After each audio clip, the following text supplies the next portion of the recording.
Boss season 8 హౌస్‌లోని strong contestant ఎవరైనా ఉన్నారు అంటే అది నిఖిల్ మాత్రమే. అయితే బిగ్ బాస్ హౌస్‌లో నిఖిల్‌ని చూసి హౌస్‌లో ఉన్న కంటెస్టెంట్స్ అందరూ ఉచ్చపోసుకుంటున్నారనే చెప్పాలి. బిగ్ బాస్ సీజన్ 8 లైవ్‌లో అయితే ఒక సంఘటన చోటు చేసుకుంది. అదేమిటి అంటే బిగ్ బాస్ హౌస్‌లో ఉన్న నిఖిల్ మాత్రం తన గేమ్‌ని సరిగ్గా ఆడడం లేదని, అలానే తను చీప్‌గా కూడా ఓడిపోయాడని బిగ్ బాస్ హౌస్‌లో ఉన్న మిగతా కంటెస్టెంట్ అనడంతో ఇది నేను తట్టుకోలేకపోతున్నాను. బిగ్ బాస్ నాకు ఎలా అయినా ఒక టాస్క్ అనేది ఇస్తాడు. దాంట్లో గెలిచి అందరికీ నేనంటే ఏంటో ప్రూవ్ చేసుకోవాలి. నా సత్తాని మరోసారి చాటుకోవాలి అంటూ చెప్పుకొచ్చారు.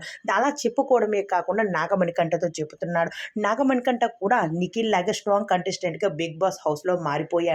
నాగమణికంఠకు మాత్రం చెప్పుకొస్తున్నాడు. ఒక్కొక్కడిని ఎత్తి తేల్చి కిందన పడేస్తా, అందరికీ చుక్కలు చూపిస్తా, నేనంటే ఏంటో ప్రూవ్ చేసుకుంటా. టాస్క్ ఇచ్చినా అలానే ఫిజికల్ టాస్క్ ఇచ్చినా అందరినీ ఎత్తి పడేస్తా అని చెప్పడంతో హౌస్‌లో ఉన్న మిగతా కంటెస్టెంట్స్ మాట్లాడుకుంటూ నిఖిల్ అయితే ఫిజికల్ టాస్క్ గానిస్తే మనందరినీ ఎత్తి పడేస్తాడంట అంటూ జాగ్రత్తగా ఉండండి అంటూ చెప్పుకొచ్చారు. నిఖిల్ మాటలను విని అబ్బో వీడు అందరినీ ఎత్తి పడేస్తాడంట చూద్దాంలే అంటూ తల దించుకొని మరి నవ్వుకుంటూ ఉంది సోనియా.